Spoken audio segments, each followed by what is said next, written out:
Bueno, pues muy buenas tardes, muy gustosos de iniciar nuestra sesión mensual del Comité de Microbiología. Bienvenidos todos.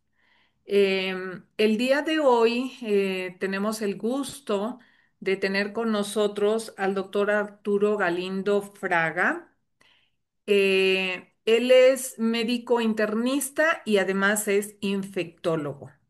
En la actualidad, el doctor es subdirector de epidemiología hospitalaria y control de calidad de la atención médica en el Instituto Nacional de Ciencias Médicas y Nutrición Salvador Subirá. Doctor, muchísimas gracias por haber aceptado la invitación, muchísimas gracias por estar el día de hoy con nosotros.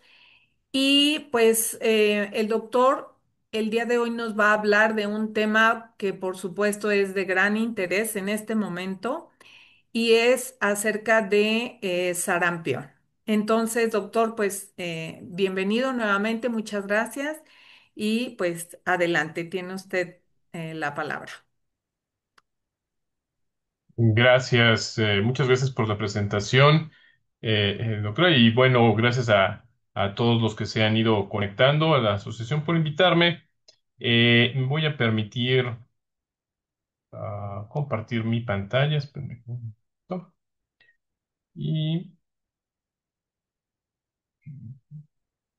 pasó, pero ahorita lo volvemos a hacer. Ahí estamos otra vez. Am, Exactamente, yo voy a compartir con ustedes en este ratito alguna información en relación a esta enfermedad que llevamos varios meses con alguna situación importante en el país, en el mundo. Ahorita lo van a ver, y que desafortunadamente pues no ha podido eh, resolverse al momento, ni parece que vaya a ser pronto que logremos nuevamente su control, ¿no? El sarampión de la mira, criterios de diagnóstico y la confirmación virológica en el contexto de México actualmente. No tengo ningún conflicto de interés para el desarrollo de esta plática y nada más todo lo que yo vaya a decir pues es estrictamente opinión personal y no representa de ninguna manera la opinión del Instituto de Nutrición donde yo trabajo, sino que es de mi parte como infectólogo. Les he propuesto esta agenda. Hablaremos primero un poco del comportamiento a nivel mundial por lo que ha pasado en las últimas semanas. Eh, Eso va a ser muy cortito. Me extenderé más en lo que ha sucedido en América, Canadá, Estados Unidos y finalmente en nuestro país, que es lo que nos está afectando. Y luego ya hablaré un poco acerca de la enfermedad de sarampión, tanto clínica como genéticamente, y algunos puntos acerca del diagnóstico en el laboratorio. En cuanto al comportamiento del sarampión a nivel mundial, pues como podrán ver en esta gráfica que tomé del último reporte de la Organización Mundial de la Salud en el seguimiento de estas dos enfermedades virales exantemáticas de alta transmisión importante, que es rubiola y sarampión, cómo se ha venido comportando en los últimos 5 años, ¿no? En el periodo posterior a COVID. Vean que en los primeros años, pues realmente había poca actividad. Desafortunadamente, ahí van viendo hacia el 2022 cómo se fue incrementando el número de casos, primero en el sureste de Asia y posteriormente en algunos países de Europa y en particular en nuestra América, si bien no somos o no éramos los que más casos tenemos, pues vean cómo ese color azul clarito ha ido creciendo en las columnas en los últimos años. Muy probablemente todo este fenómeno, aunque depende a veces de las condiciones y características propias de cada país, en un principio pues derivado de todo el cambio en los sistemas de salud que impuso la pandemia de COVID-19 y que pues vemos todavía algunos de sus resultados. ¿Qué es lo que está sucediendo ahorita en América? Bueno, pues tenemos y aquí el reporte local que ha dado, el último que ha dado la Organización Panamericana de la Salud va un poco atrasado. Ya estamos en la semana que se llama Semana Epidemiológica alrededor de la 46, 47, unas 2 meses y un cachito de retraso. Pero vean en los diferentes países que reportan a Organización Panamericana de la Salud cómo a lo largo de este año, la semana uno es a principios del año, pues ha ido incrementando el número de casos y les llevaría pues de forma importante a esos dos colores azules que predominan, el azul más oscuro que es Canadá, donde eh, comenzó parte de este problema, y el que nos atañe directamente, que es el azul un poco más claro, que es nuestro país, México, con una actividad muy importante a partir de ahí, más o menos de marzo, abril, que empezamos a tener pues una subida que ahorita van a ver una gráfica. ¿Qué es lo que sucedió en Canadá? Pues desafortunadamente en algunas comunidades con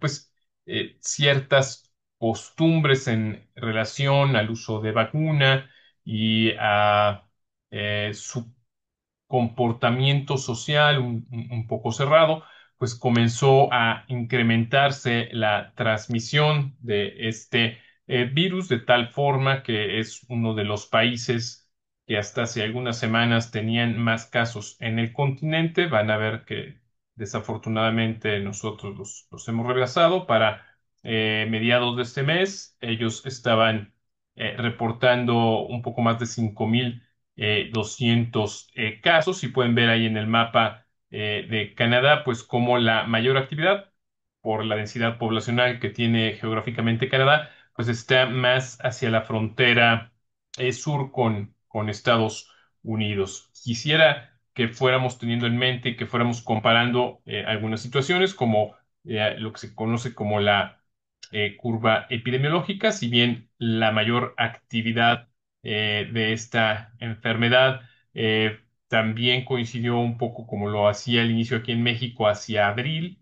Ellos ya tenían plenamente la transmisión en su territorio, pero vean que aunque ha bajado, y este es un punto importante por lo que diré en unas diapositivas más adelante acerca de la situación en nuestro continente, todavía hasta estas últimas semanas, si bien no son muchos casos, se siguen reportando eh, casos nuevos, lo cual hace que lo que algunos expertos llaman el calendario epidemiológico o el reloj epidemiológico se esté reiniciando constantemente semana a semana, porque tienen que pasar varias semanas para considerar que ese nuevo caso no dio origen a una nueva cadena de transmisión. Entonces, pues prácticamente semana a semana Canadá ha estado reiniciando su calendario epidemiológico. Este es otro dato que me parece que es importante tener a consideración por lo mismo que nos está sucediendo en el país, que es el grupo o los grupos de edad que vemos con más afectación. Si bien por el impacto que tiene en cuanto a mortalidad, el grupo de niños es muy importante, y generalmente se había estado asociando esta enfermedad a la falta de vacunación en los pequeños. Vean que particularmente en este brote en América, como pueden ver ahí, en mayores de 18 años, Canadá usa unos intervalos bastante grandes, de 18 a 54 años, pues cerca, un poquito menos del 30% de los casos que ellos han visto está en este grupo de edad que pues hace algunas décadas no era lo que uno hubiera esperado,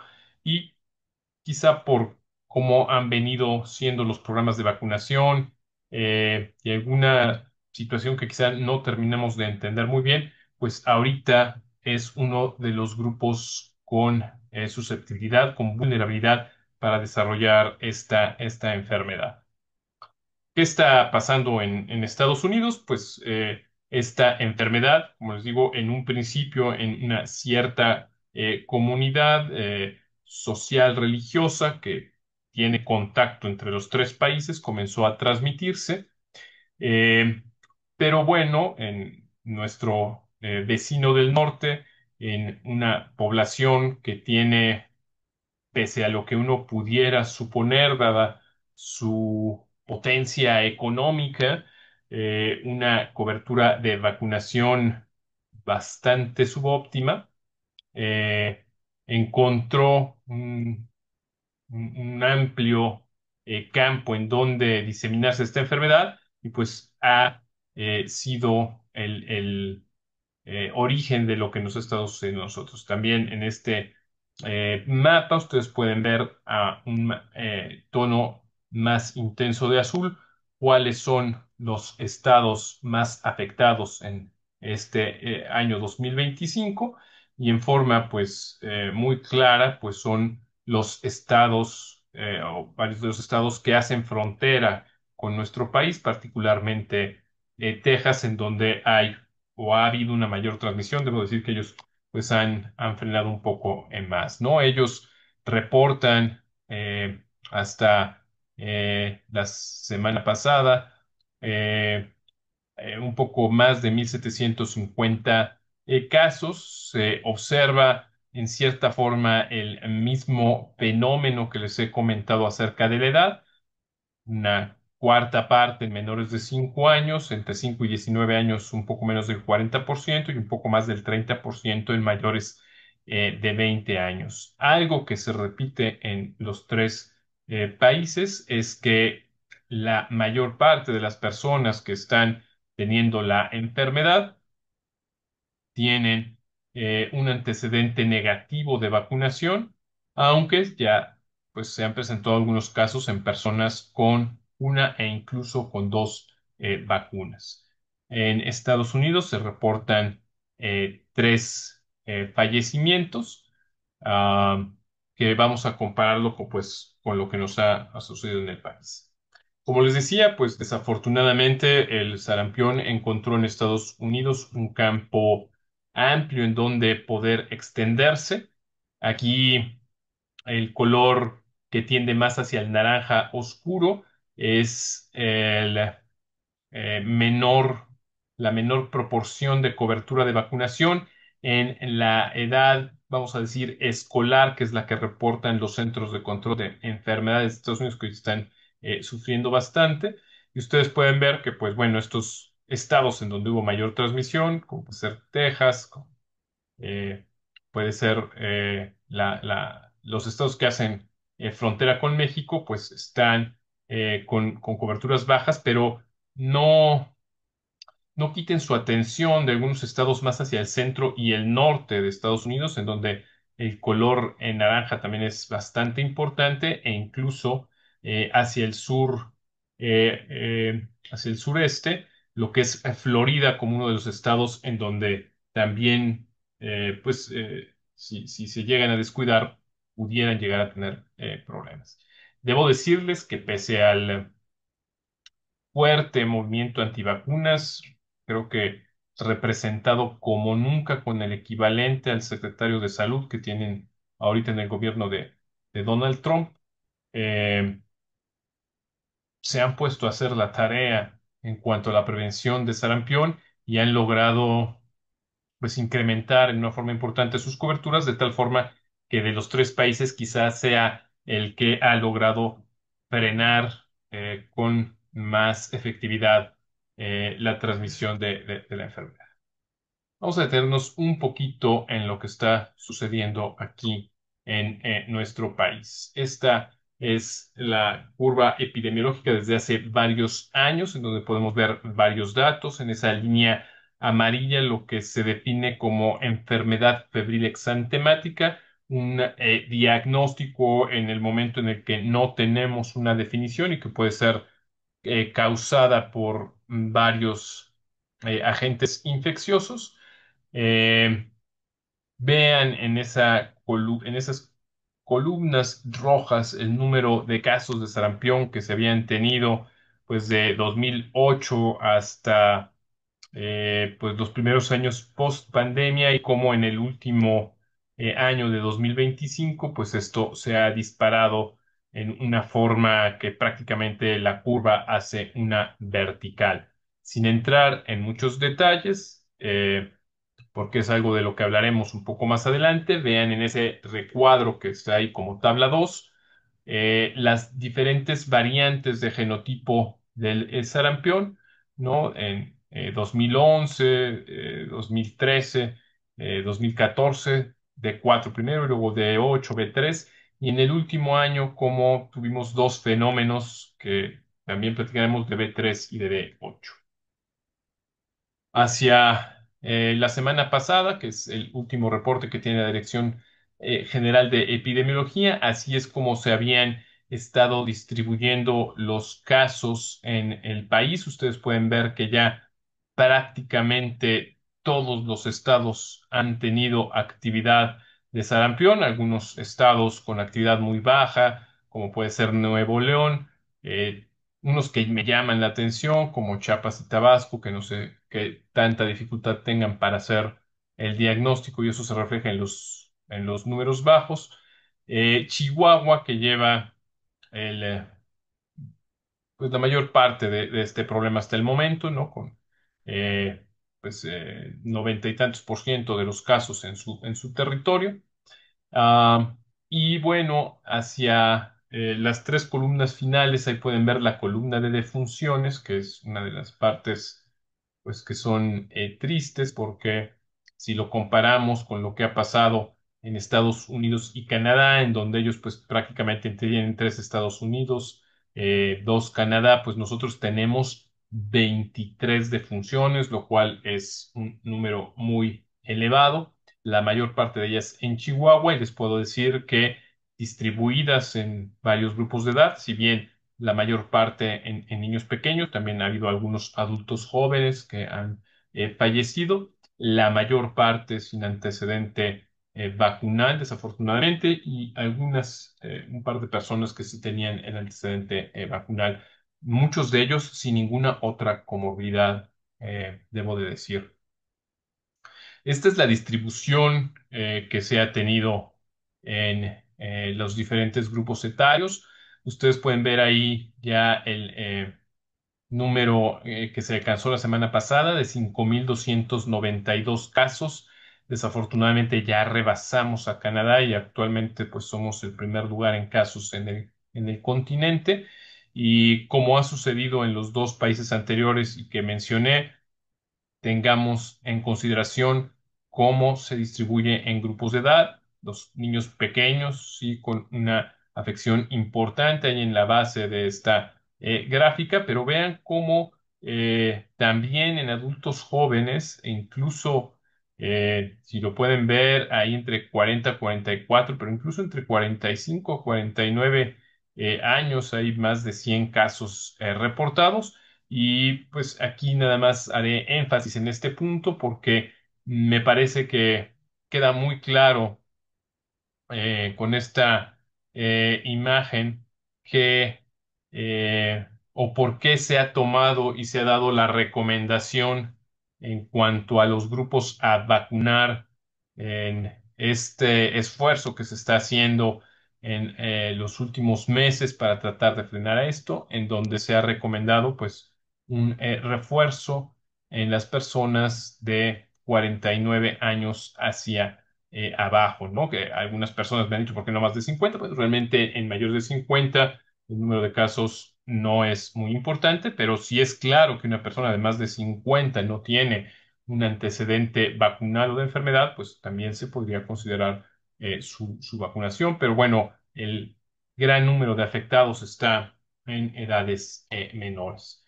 En este mapa de nuestro país, pues como pueden ver, aunque los colores son el número de casos, ese rojo que predomina en Chihuahua, pero pueden ver ya algún color prácticamente en todos los estados.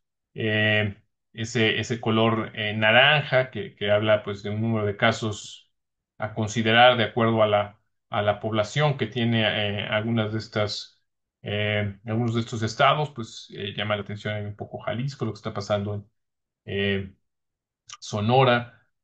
Debo decir que si bien la mayor parte de los fallecimientos han sido en Chihuahua, pues tenemos un fallecimiento en Sonora, un fallecimiento en Durango. Y bueno, la afección también hacia la península que ha comenzado y también llama la atención. Y ya hablaré de lo que sucedió también en Oaxaca. Eh, Volviendo a esta parte en donde el laboratorio es fundamental para ayudar a entender qué es lo que está sucediendo y el comportamiento que está teniendo el virus, adelantándome un poco, bueno, hay este, ocho genotipos, ocho grupos de genotipos descritos, pero en el fenómeno de la actividad en el último año aquí en nuestro país, pues y aquí les voy a hacer un acercamiento, se han descrito dos genotipos, ¿no? Un genotipo D8, ¿no? Ahí nada más el ejemplo está en Monterrey, pero créanme que todos los estados excepto Oaxaca, este es el genotipo que se ha encontrado y en Oaxaca se encontró un genotipo diferente, un genotipo B3, que solo se transmitió durante algún tiempo en alguna comunidad de Oaxaca, después de alguna introducción que hubo por alguna persona que viajó más hacia la zona de Europa, Asia, y que afortunadamente esa cadena de transmisión parece haberse cortado ya y no está sucediendo lo que vemos con el otro genotipo que es el que está pues extendiéndose por todo el país. Como les decía, desafortunadamente México lleva eh, pues la primera posición en cuanto a fallecimientos, la mayoría en pequeñitos. En estos estados que ya les mencioné, ¿no? La mayor parte en Chihuahua, un caso en Durango, un caso en Sonora. Esto que ha estado sucediendo en estos tres países, y no somos los únicos en el continente, también hacia Centro y Sudamérica ya hay algunos casos, pero no en la magnitud en los que se han visto en Canadá, México y Estados Unidos. Pues esto ha llevado a que desafortunadamente el 10 de noviembre en una reunión que se hizo aquí en Ciudad de México, en donde se revisaron los datos de comportamiento que había tenido el virus en los meses anteriores. Se decide por la Organización Panamericana de la Salud, por la Organización Mundial de la Salud, después de haber analizado el informe, ¿no? Este, en donde se observa que Canadá pues ya lleva 12 meses, que es el periodo de tiempo que se considera eh, que se debe de cumplir para quitar el estatus de una región libre de sarampión. Entonces le quita a Canadá el estatus de país libre de circulación de sarampión y con eso pues a todo nuestro continente, el primer continente en el mundo que había eliminado el sarampión, después hubo algo de actividad hacia Sudamérica, se logró controlar, se volvió a tener un estatus libre de sarampión, el cual pues acabamos de perder hace 15 días, ¿no?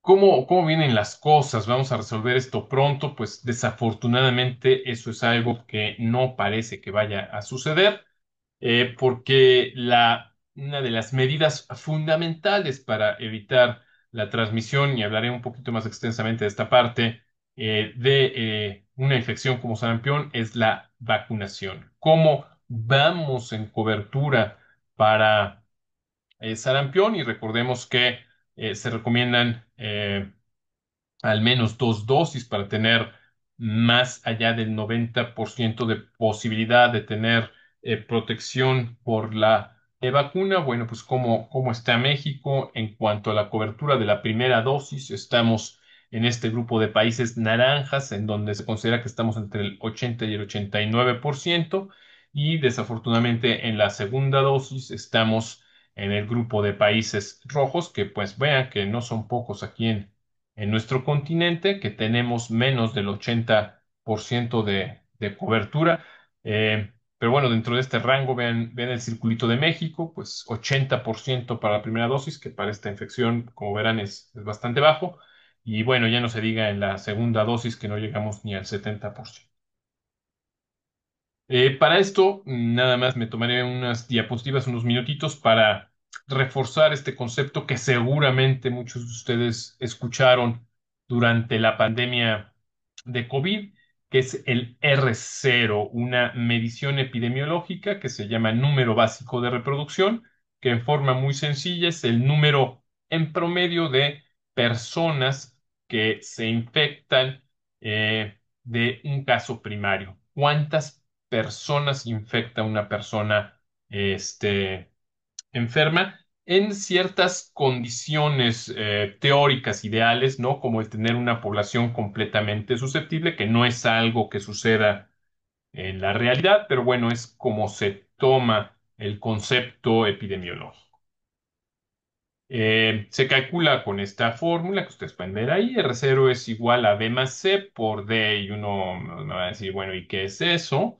Pues afortunadamente alguien ya nos hizo el favor de tener estos números, hacer este cálculo, ¿no? B es la probabilidad de la transmisión por contacto con la persona enferma, C es el número de contactos por unidad de tiempo, y D es el tiempo que de una persona siendo infectante. Y como les digo, afortunadamente ya hace muchos años hubo quien se dedicó a estudiar esto en varias enfermedades infecciosas, incluyendo el sarampión, y entonces pues ya tenemos definido cuál es el R0 de varios agentes infecciosos. Es una característica propia de cada uno de los virus. Si quieren, empezamos por la parte de abajo de la tabla, por la temporada invernal que estamos viviendo. Por ejemplo, influenza, pues varía porque varía de cepa a cepa, varía de temporada a temporada, pero se calcula que está entre 1.2 y 3. 3, a lo mejor un poquito más arriba, tuvimos alrededor de 3.4, 3.5 durante 2019 aquí en la Ciudad de México.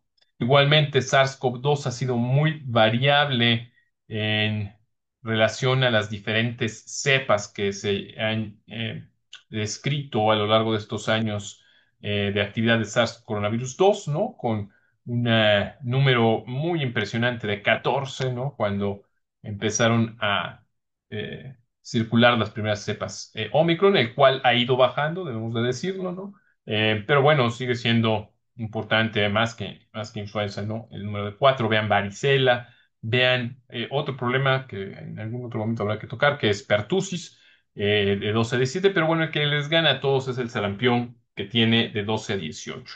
¿Y por qué es importante tener en la mente este R0?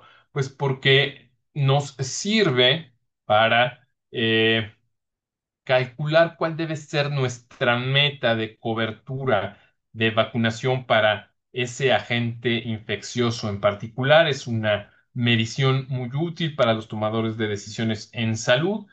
Afortunadamente, ¿no? Pues ustedes lo saben, se han retomado estas primeras, bueno, este año, la primera semana nacional de vacunación, estas semanas nacionales de vacunación que se habían perdido un poco en los años anteriores, y pues que busca tener otra vez, pues una mayor cobertura en todas las vacunas que están incluidas en nuestro programa de vacunación universal.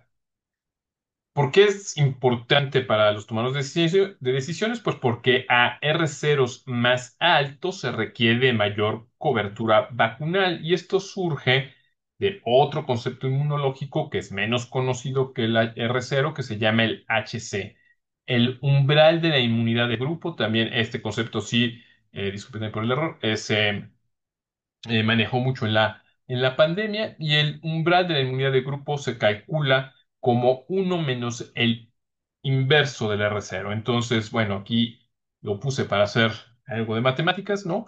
Tomando sarampión hay un R0 intermedio de 15, pues el umbral de inmunidad de grupo nos sale en 0,93. ¿Qué quiere decir esto? Que para alcanzar este fenómeno de inmunidad de grupo, el tener una población en la cual se corten las cadenas de transmisión, se requiere que el 93% de la población tenga protección.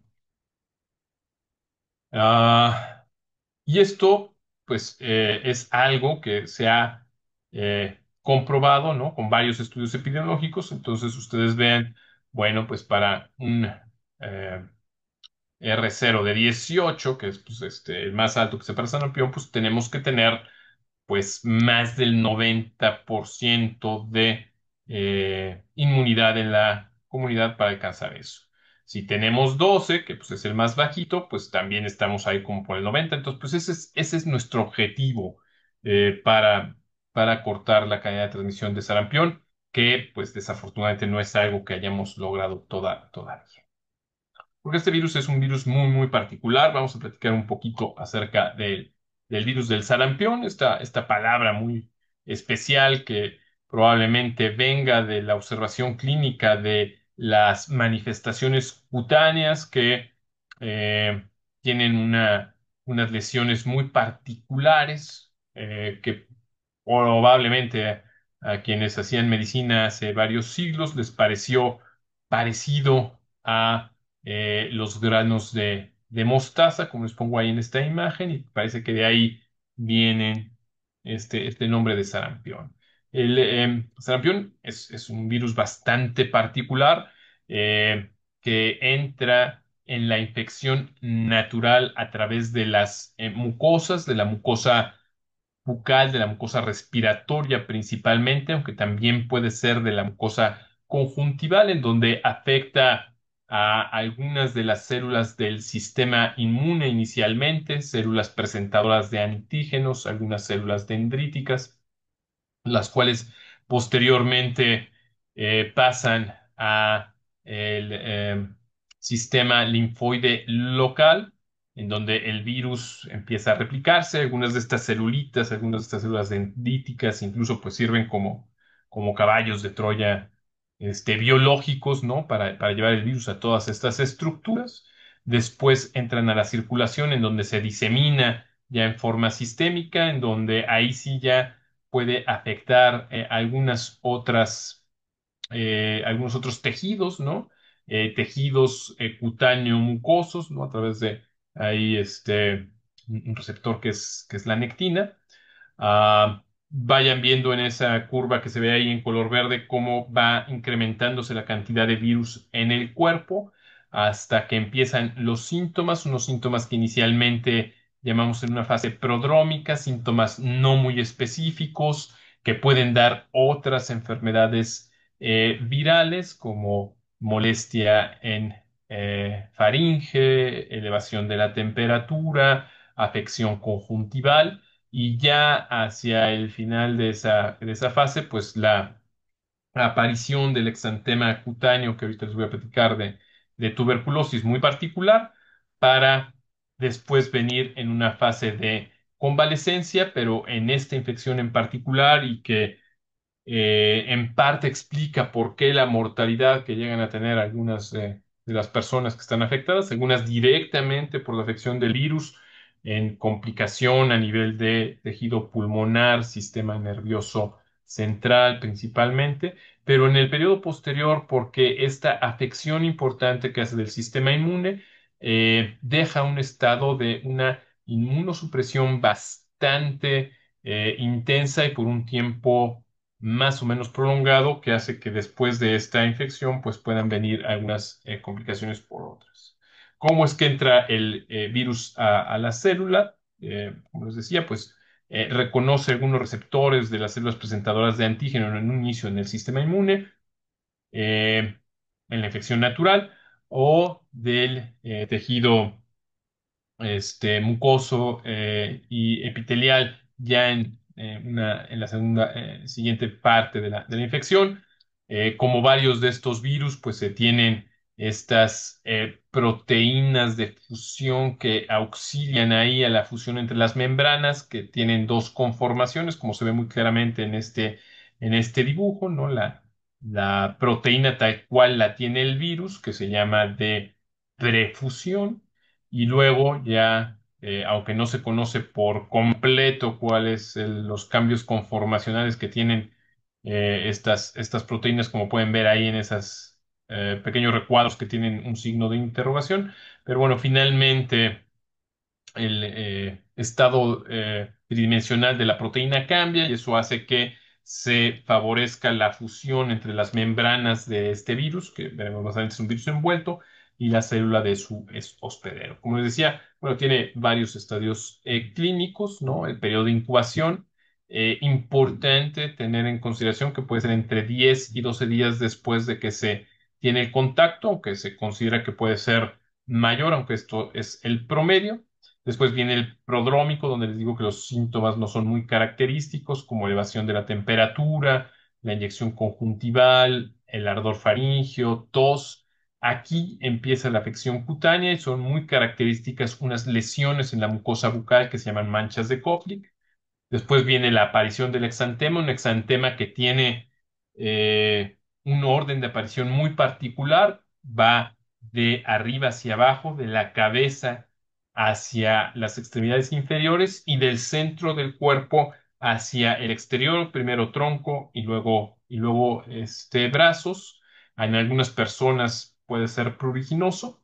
Y luego ya viene la fase de convalecencia, en donde comienzan a aparecer estos síntomas y las personas van mejorando. Ustedes pueden ver ahí, eh, pues la afección faríngea importante, estas manchas que les decía muy características en la mucosa bucal que se llaman manchas de Koplik, este exantema que les digo no hacen otras enfermedades infecciosas en ese orden de aparición, o no muchas enfermedades infecciosas, hay algunas que se parecen.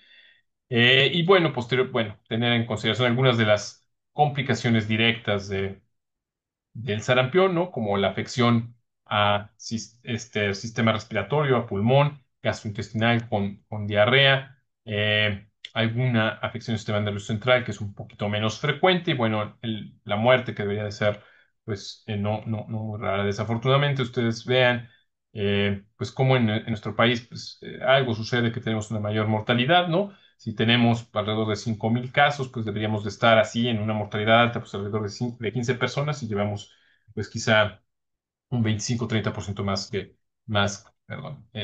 eso. ¿De dónde viene este virus? Probablemente sea un virus zoonótico en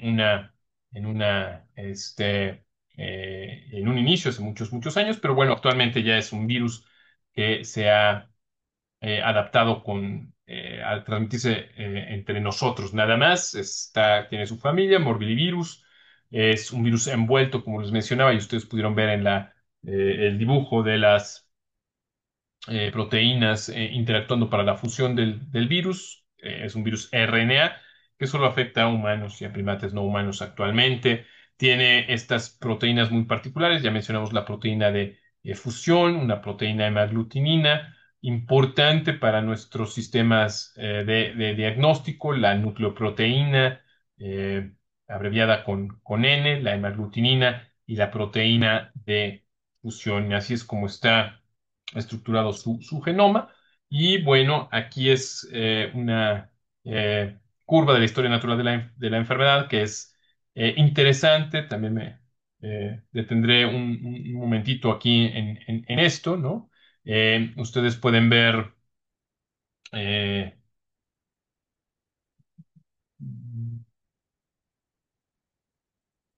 ustedes pueden ver en esta parte, ¿no?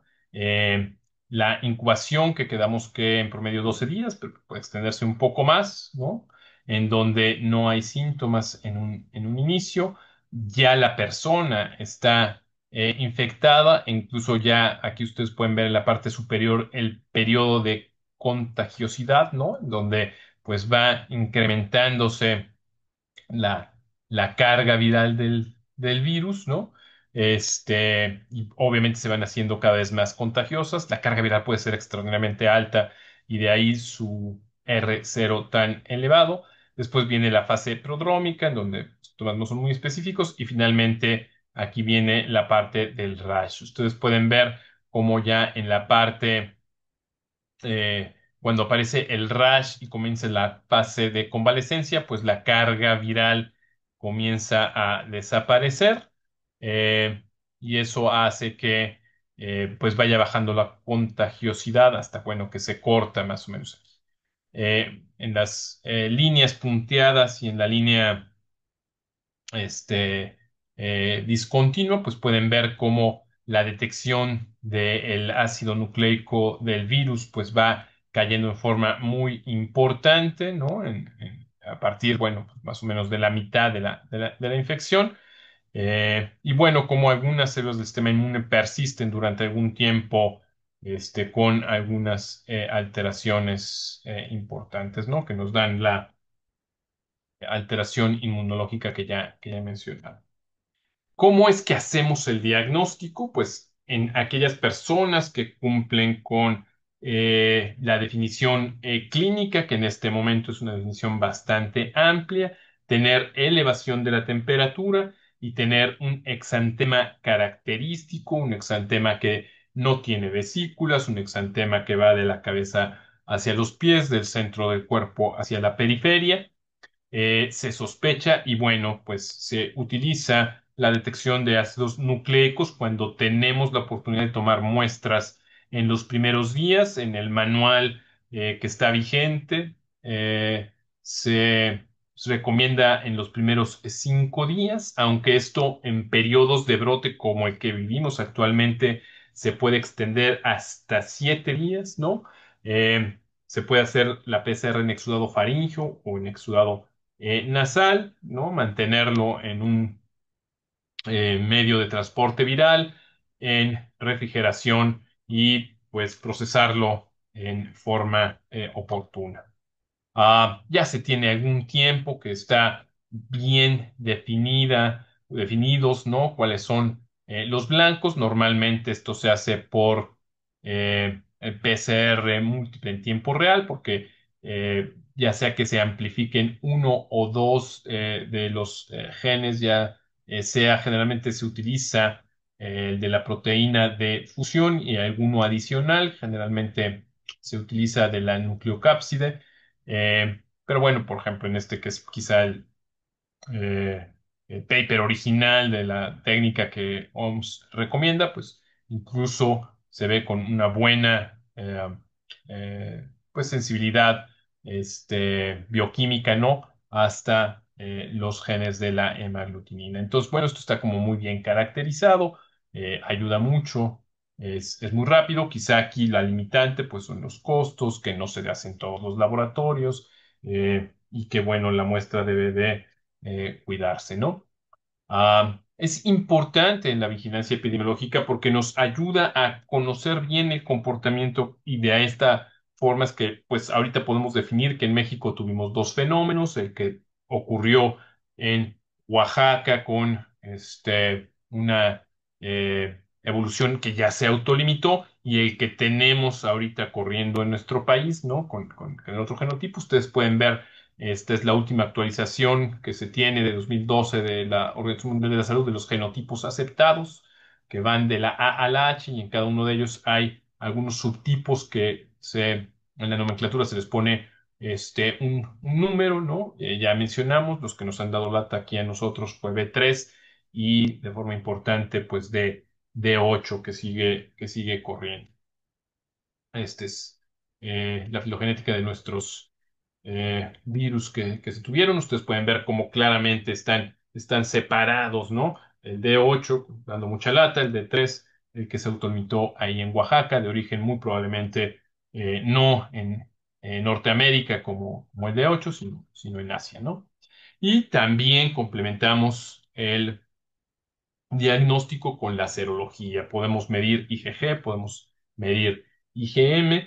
Obviamente, en un caso en agudo, pues lo que nos gusta y lo que buscamos es tener la determinación de IgM y para eso, pues el manual del CONAVE eh, recomienda tomar de 1 a 3 mililitros entre los días 0 y 35 de que inició el exantema, ¿no?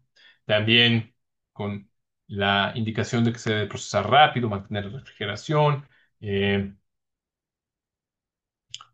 Tiene esta parte que yo creo que hay un errorcillo ahí me permití ponerle unos signos de interrogación. En caso de resultados de IgM positiva, se debe tomar una segunda muestra. Más bien, me imagino que se refiere a una IgM negativa, en donde hay una sospecha clínica importante, en donde 15 días después de la primera toma, pues se debe de repetir la serología para ver si hubo cero conversión y ya hubo IgM detectable, ¿no? La serología como tal, pues bueno, es bastante buena en cuanto a su sensibilidad y especificidad, aunque tiene algunas particularidades la detección de IgM, que con eso voy a cerrar. En este metaanálisis que les traigo, se estudiaron varias formas, varias técnicas de laboratorio para la detección de anticuerpos, y esto derivado a que el equipo comercial que recomendaba la Organización Mundial de la Salud, que producía la casa Siemens, dejó de fabricarse, y entonces ahorita no hay una recomendación tan clara por parte de la Organización Mundial de la Salud. Entonces, bueno, pues lo que se ha estado buscando es validar los eh, las diferentes plataformas que se tienen este, comercialmente disponibles, ¿no? Para una lisa indirecta, pues ahí ustedes pueden ver ahí las marcas con una buena cantidad de estudios, ¿no? Con una sensibilidad, y ahorita veremos los números en forma más sencilla, ¿no? Otra técnica de lisa, en algunos países pues con el mercado bastante tomado, ¿no? Como puede ser la producida por Quest o la de Microimmune. Y bueno, el CLIA, que también es famoso, este, pues con una buena sensibilidad en forma resumida para que no tengamos que ver uno de esos arbolitos. Bueno, en este metaanálisis incluyeron pues, algo más de 5.500 muestras clínicas con sensibilidad y especificidad de cada estudio que osciló entre 0.5 y 1 y entre 0.53 y 1. Aunque la especificidad combinada de todos los métodos de detección, ¿no? Pues fue bastante buena, ¿no? De 0.94 con esos intervalos de confianza de 90 a 97, que pues es bastante buena tanto la sensibilidad como la especificidad. Esto en los casos en agudo en personas no inmunizadas previamente, que como mencionaba cuando hablamos del R0, pues no es lo que sucede en la vida real. Eh, y entonces, sin que me tengan que contestar, porque es un poco difícil a distancia a veces hacer estas cosas, y tampoco era la idea hacerles examen, pues les traje algunas preguntas, ¿no? ¿Cuál es la interpretación clínica de una inmunoglobulina M negativa y una inmunoglobulina G positiva alta para el sarampión? ¿Qué les parece? Inmunidad adquirida por la vacuna contra el sarampión. Ya tiene tiempo esta persona con anticuerpos. Inmunidad adquirida por exposición previa al virus de sarampión. Infección aguda secundaria por el virus de sarampión. O cualquiera de las anteriores. Piénselo ahí un minutito. Porque la respuesta correcta es todas las anteriores. Eh, Tener una IgM negativa en ausencia de síntomas clínicos, tener una IgG, pues nos puede hablar de una inmunidad adquirida previamente, ya sea por la vacuna o por la exposición previa a sarampión, una situación que pensamos que puede ser frecuente, ¿no? Digo, yo sé que nuestras coberturas de vacunación, se los digo, van a ser muy buenas, pero bueno, para algunos grupos de edad hubiéramos esperado que esto estuviera pues por arriba del 80%. Se puede observar esto en una infección aguda en una persona previamente vacunada, porque en ellos, en estos equipos comerciales, la IgM puede ser falsamente negativa. Eh, y bueno, a veces ahí puede ser útil algo que sé que nuestro Laboratorio Nacional de Referencia, el INDRE, puede hacer, que es la medición de la avidez de IgG, ¿no? Tengamos en mente que en una infección primaria todavía la avidez no es tan alta, se observa una avidez baja, y en una infección pasada o en una infección en alguien que ya tenía inmunidad, pues la avidez de la inmunoglobulina G puede ser bastante interesante. ¿Cuáles son las desventajas que pueden tener las pruebas de IgM para el sarampión disponibles comercialmente? Bueno, la posibilidad de falsos negativos de IgM, como ya mencionamos, la posibilidad de falsos positivos de IgM, los tiempos de respuesta lentos o A y B. Una de las ventajas que tienen algunos de estos kits comerciales, pues es que la respuesta que se puede dar, pues es más rápida que si mandamos la serología a alguno de los laboratorios de referencia, que en las condiciones de brote es algo que siempre debemos de hacer para pues poder hacer la planeación de las medidas de contención a nivel central, pero eh, pues el tener algunas de estas plataformas ya instaladas en nuestros laboratorios, pues puede ser práctico porque tenemos una respuesta más rápida, lo cual es ahí. Pues la respuesta es D, ¿no? Las pruebas de IgM en laboratorios de referencia comerciales son más accesibles, son más fáciles de obtener, la respuesta es más rápida de lo que podemos hacer en los laboratorios estatales, eh, pero bueno, si bien funcionan razonablemente, en las personas que no estaban inmunizadas, que tienen su primo infección, pueden tener más falsos negativos y eventualmente algunos falsos positivos en las personas previamente vacunadas. Hay una prueba que desarrolló CDC, esa sí no está comercialmente disponible, ¿no? Que pues, es como el estándar de oro que ahorita muchas personas, antes de que el CDC esté sufriendo lo que está sufriendo estas semanas, se tomaba a nivel mundial como el estándar de oro, pero bueno, eso es algo que puede cambiar, que pues es, digamos, ahorita para nosotros lo que hace el INDE. Y bueno, que para cerrar, pruebas debemos de realizar ante la sospecha de un cuadro de sarampión en agudo, pues anticuerpos IgM antisarampión, eh, la PCR ya sea en un frotes nasofaringio o faringio, la prueba de PCR y los anticuerpos IgM y IgG contra el sarampión o el cultivo de virus del sarampión. Realmente para el día a día, pues lo que tenemos que hacer es tomar, como ustedes pudieron ver, los hisopados para la realización de PCR y la serología para la determinación de IgG e IgM. La realización de cultivos no es algo que se haga de forma convencional, hay una línea celular particular que no se puede cultivar el virus de sarampión, pero bueno, es más en el ámbito de la investigación. Pero bueno, para las tomas de decisiones epidemiológicas tenemos con esas dos muestras, ¿no? La PCR y la serología para tomar algunas decisiones, lo cual es importante con lo que nos está pasando en este momento, ¿no? Ya a forma de conclusiones, pues estamos cursando con un incremento de la actividad de sarampión en todo el mundo, aunque en América esto es más marcado, parece haberse iniciado en Canadá, continuó por Estados Unidos y ha seguido por México, primeramente en una comunidad muy circunscrita, cerrada, pero que ya se eh, extendió más allá de ella.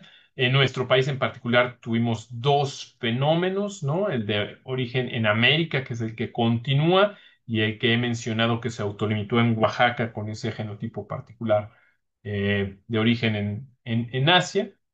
Es importante tener un alto nivel de eh, inmunidad en la población para pues, contener el brote, ¿no? Es importante mantener muy altos niveles para sarampión y bueno, tenemos una herramienta efectiva y segura para ello que es la vacunación. Los casos secundarios de sarampión pueden tener, y secundarios me refiero a quienes ya tuvieron sarampión o ya tuvieron vacunación, algunas dificultades diagnósticas, ya que las pruebas de IgM pudieran ser falsamente negativas con algunos ensayos comerciales y para establecer el diagnóstico, pues es fundamental tener en forma temprana una muestra para PCR y una muestra de serología para IgG e IgM. Con esto termino. Si alguien gusta o tiene interés en algunas de las referencias que presenté en estas diapositivas, pues estos son mis correos de contacto y con todo gusto las podemos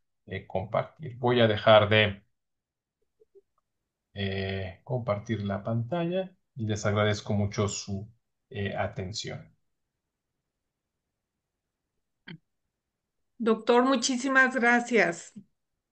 Eh, Existen algunas preguntas. El doctor, bueno, Eric Ochoa le pregunta, ¿qué lecciones podemos llevarnos en el país para contener el brote actual y evitar potenciales brotes futuros? Gracias por la pregunta del doctor Ochoa. Eh, mm, Como he visto en las últimas semanas lo que ha estado sucediendo, creo que hay dos o tres lecciones que podemos tomar. Una definitivamente en que mantener las coberturas de vacunación es algo fundamental, independientemente de que no se prevea que estén circulando algunas de estas enfermedades. Precisamente no están circulando por el efecto que tenemos de tener altas coberturas de vacunación. Otra lección, y aquí voy a repetir que esto es totalmente mi opinión personal, que me parece que podemos tomar es que eh, es necesario actuar de una forma un poco más ágil cuando se comienza a ver que hay algún problema. La verdad es que eh, los problemas no desaparecen, los problemas están ahí. No hacerles caso en un principio no va a hacer que desaparezcan, lo único va a hacer es que se complique más su control y que perdamos a veces esas ventanas de oportunidad que nos da la naturaleza en algún momento para el control temprano de algunas de estas enfermedades infecciosas. Entonces, creo que es fundamental mantener la información clínica, la información biológica y epidemiológica, y una vez que se tiene esa información, pues hacerle caso y empezar a tomar decisiones de una forma un poco más temprana. Y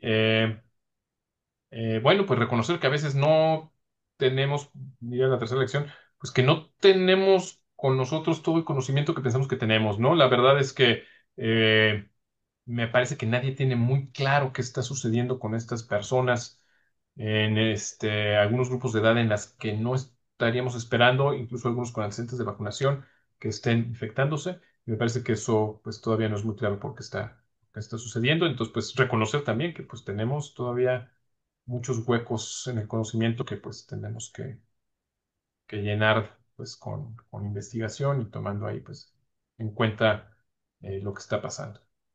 Muchas gracias. Eric Ochoa también pregunta que si sería la cobertura de vacunación el único determinante que esté.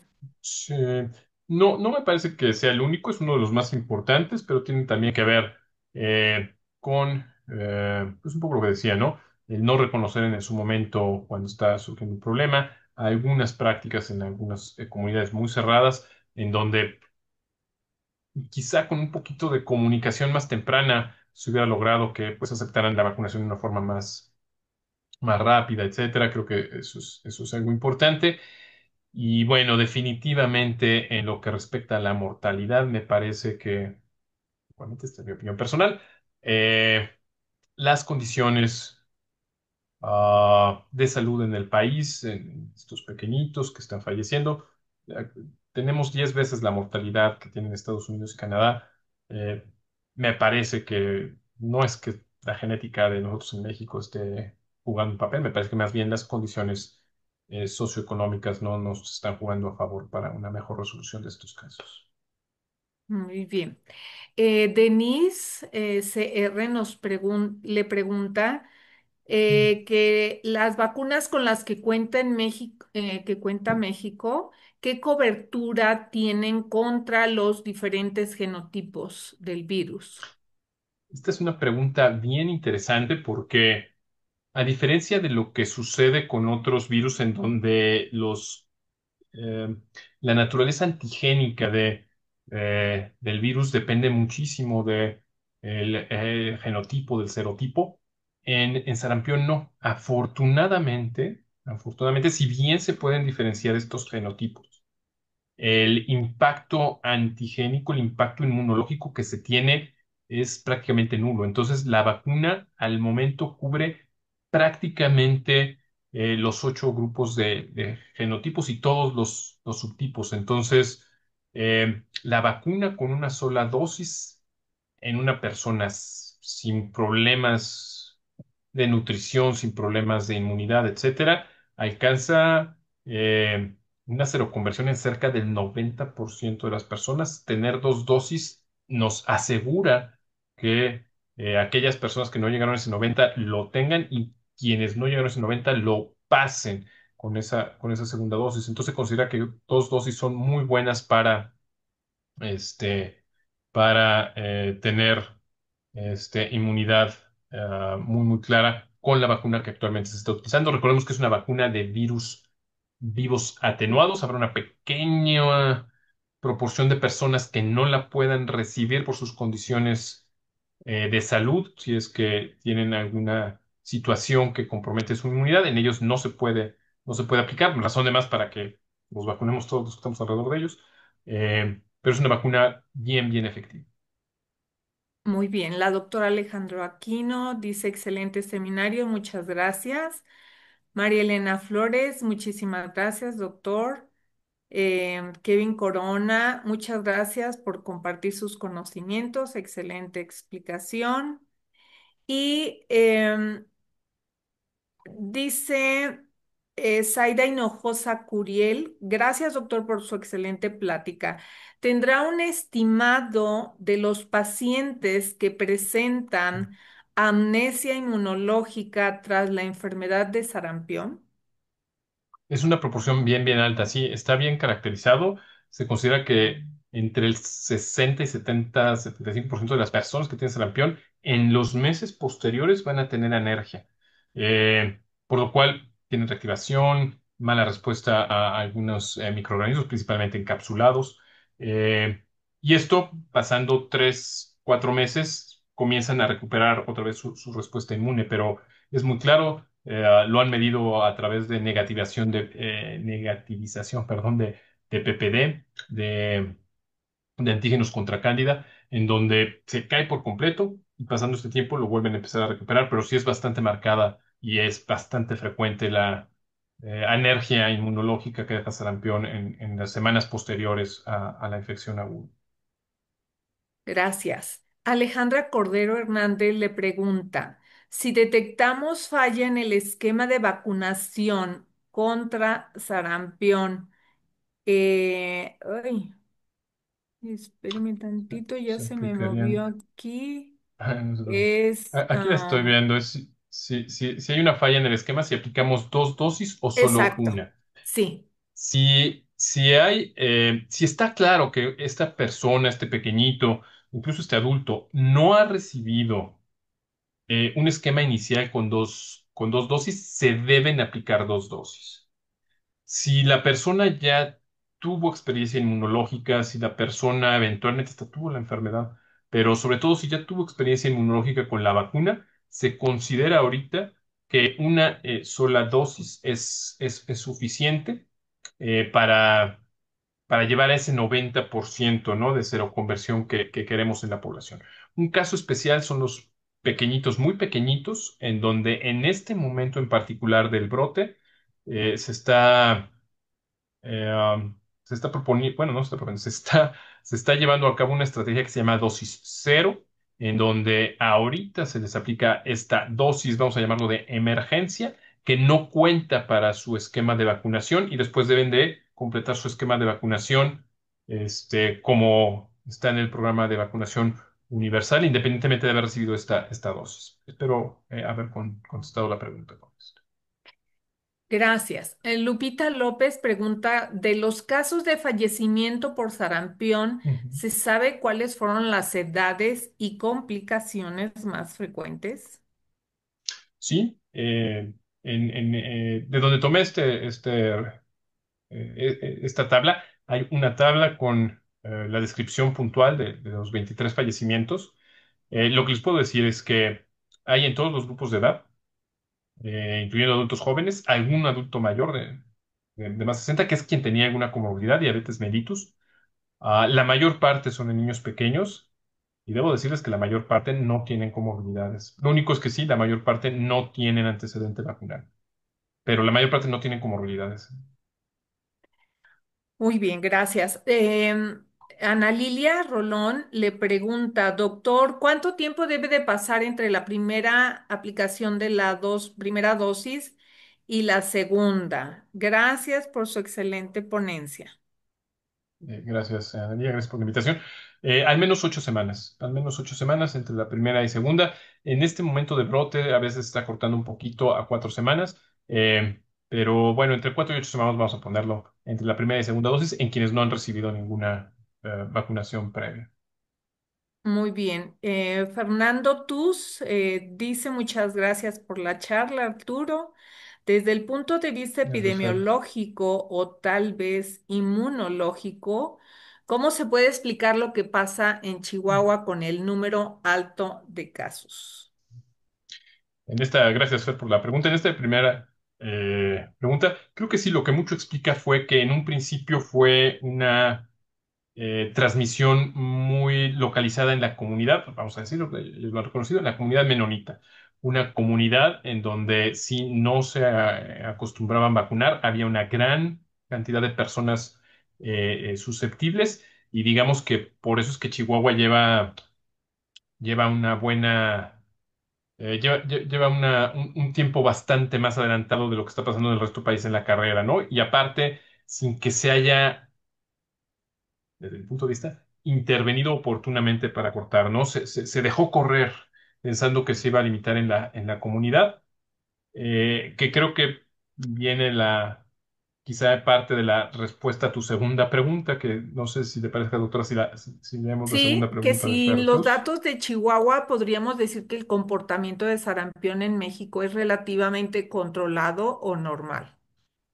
Y no, pues te tendría que decir que no. O sea, si bien ahorita Chihuahua, por esto que les comento de que ya lleva más tiempo, etcétera, jala los números, el que haya transmisión ya en prácticamente todos los estados de la República, aunque sea en bajo nivel ahorita, ya no es un comportamiento normal de lo que se veía en sarampión, en donde generalmente eran casos limitados, casos que venían importados, en donde no había cadenas de transmisión. Actualmente claramente ya hay transmisión en todos los estados del país.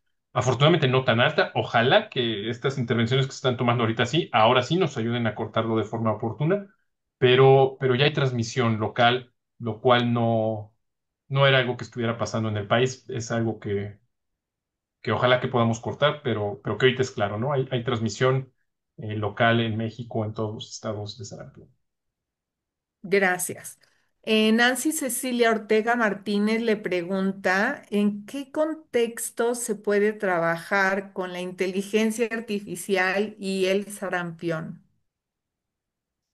Yo creo que se puede aprovechar en varias cosas. Desde esto que se hace a mano y que a veces se tarda un poquito, pues el grupo y los compañeros de epidemiología, que es hacer el seguimiento de las cadenas. Me parece que ahí la inteligencia artificial, si se alimenta en una forma adecuada, nos podría dar muy rápidamente eh, la formación, vamos a decirlo así, geoespacial de los clústeres, ¿no?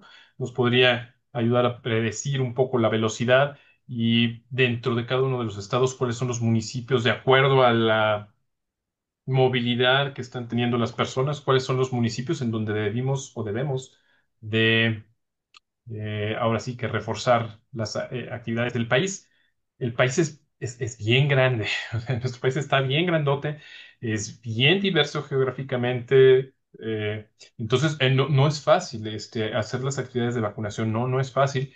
Y bueno, en estas condiciones ahorita un poco limitadas que tenemos, pues quizá esos recursos limitados me parece que podrían optimizarse y llevarlos ahí a esas zonas en donde se puede predecir.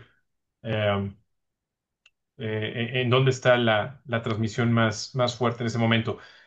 Debo decirles que esto es algo que yo creo que eso es algo que también les puedo comentar.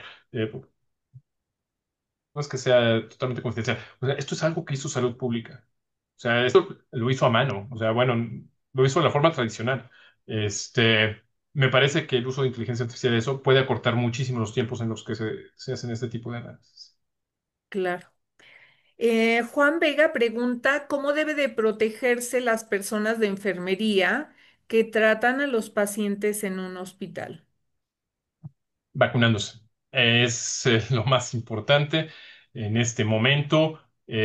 Ahorita la vacunación para el personal de salud está abierta, independientemente de su edad, ¿no? Ahí sí está independientemente de su edad, independientemente de su estado previo de vacunación. Tener una dosis es un booster impresionante que da tranquilidad para quienes están en contacto directo con los pacientes, con los potencialmente enfermos de sarampión.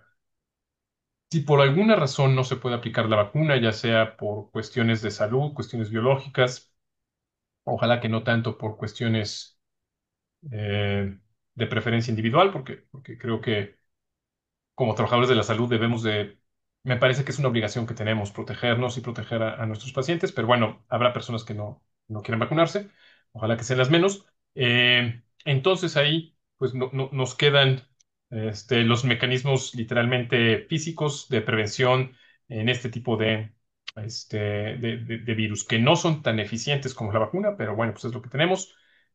Utilizar la protección para vía respiratoria, KN95, o equivalentes de ahí para arriba, en 95. Mucha higiene de manos. En cuanto lo permita la estructura del hospital, aislamiento de las personas potencialmente sospechosas con una de estas enfermedades febriles exantemáticas. Es lo que podemos hacer, pero regreso, lo más eficiente es estar al corriente en el esquema de vacunación. Muy bien. Doctor, y yo le tengo una pregunta. ¿Se hace Ujú. aquí en el país o no se hace? Y si se hace, ¿cómo es la búsqueda activa de casos sospechosos? Bueno, no, bueno, se debe de hacer. En teoría lo estamos haciendo. Eh, es lo que se llama la red negativa. Es mantener el sistema de salud al pendiente de contacto con los casos de esta definición muy amplia que se llama enfermedad febril exantemática.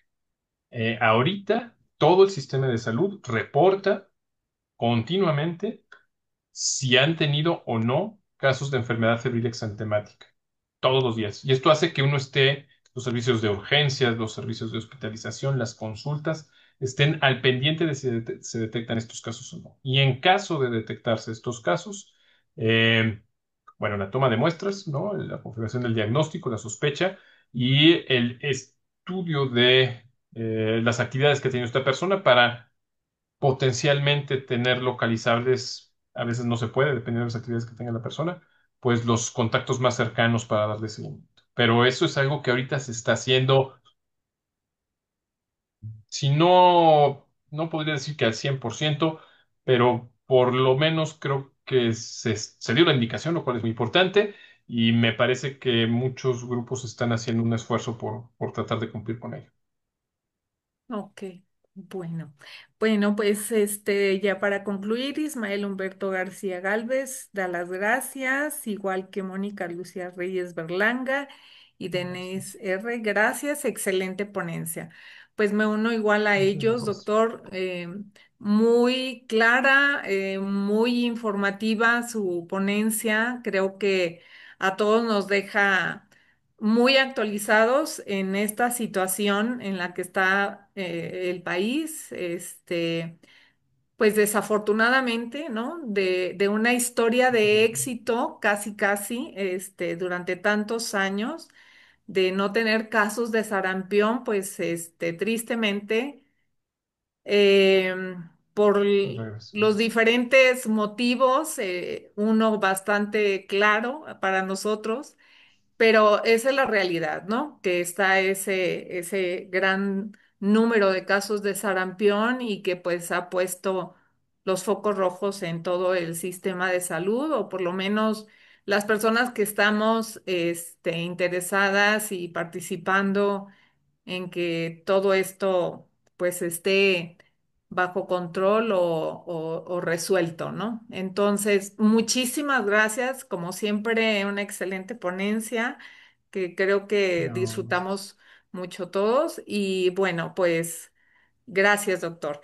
En No, breve le haré llegar la constancia y el agradecimiento muchas por gracias. parte del comité y de la asociación.